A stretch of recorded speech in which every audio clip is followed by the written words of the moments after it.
पुणे में पकड़ी गई अभिनेत्री, सतारा तक आंच। सेक्स रैकेट के दलालों ने एटीसी के डर ने मुंबई से शिफ्ट किया धंधा। कुछ दिनों मुंबई की एक अभिनेत्री पुणे के एक होटल से रेस्क्यू करवाई गई। उसके साथ उज्बेकिस्तान की भी 2 लड़कियां भी उस दिन सितारा होटल में थीं। सतारा में भी 3 दिन पहले वहां की पुलिस ने एक सेक्स रैकेट का भंडाफोड़ किया था।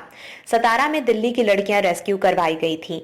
इन दोनों ही केसों में सेक्स रैकेट चलाने वाले पकड़े गए। मुंबई की अभिनेत्री के बारे में पता चला कि वो पुणे के होटल में कई दिनों से रुकी थी। वो जिस दलाल के जरिए देह के व्यापार में शामिल थी, वो दलाल उसके लिए रोज नए ग्राहक लाता था। दलाल अपना कमीशन काट कर बाकी रकम अभिनेत्री को दे देता था। पहले मुंबई में सोशल सर्विस ब्रांच और मुंबई क्राइम ब्रांच की अलग अलग यूनिट्स भी अलग अलग होटलों में रेड डालती थीं और सेक्स रैकेट चलाने वालों को पकड़ती थीं। All out operation Mumbai police हर 2-3 महीने में करती रहती है।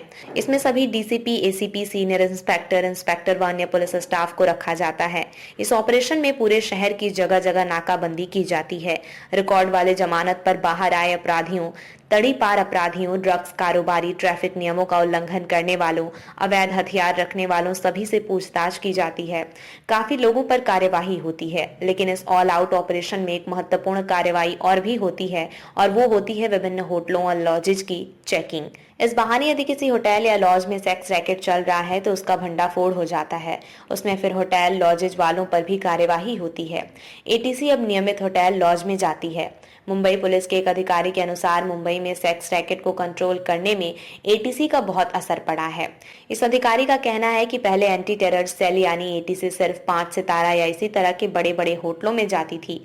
होटल के रिसेप्शनिस्ट से उन विदेशियों के पासपोर्ट की डिटेल मांगती थी जो होटल में रुके हैं और फिर इन विदेशियों की बैकग्राउंड और उनके मुंबई में टिके रहने तक उन पर नजर रखती थी। लेकिन अब एटीसी के लोग नियमित रूप से छोटे छोटे होटलों और लॉजेस में भी जाते हैं जिसके नाम कमरा बुक हुआ है। उनका आधार कार्ड, पैन कार्ड की डिटेल मांगते हैं और यदि बिना इनके कोई कमरे में रुका है तो समझ जाते हैं कि कमरे में सेक्स रैकेट चल रहा है। इसके बाद एटीसी के लोग होटल वालों पर एक्शन लेते हैं। कई बार उनका लाइसेंस भी रद्द कर देते हैं। जहां पैसा वहां ही एक्शन।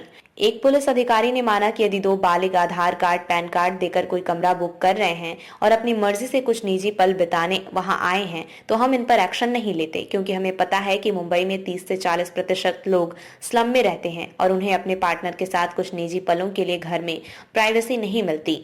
ऐसा ही फ्लैट वालों का भी है।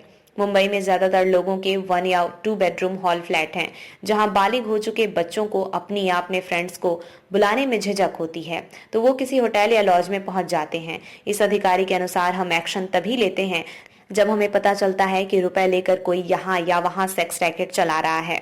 चूंकि ऐसे सेक्स रैकेट चलाने वालों को नियमित चेकिंग एटीसी कर रही है, इसलिए सेक्स के कारोबार से जुड़े काफी लोगों ने अपना ये धंधा मुंबई के बाहर शिफ्ट कर दिया है।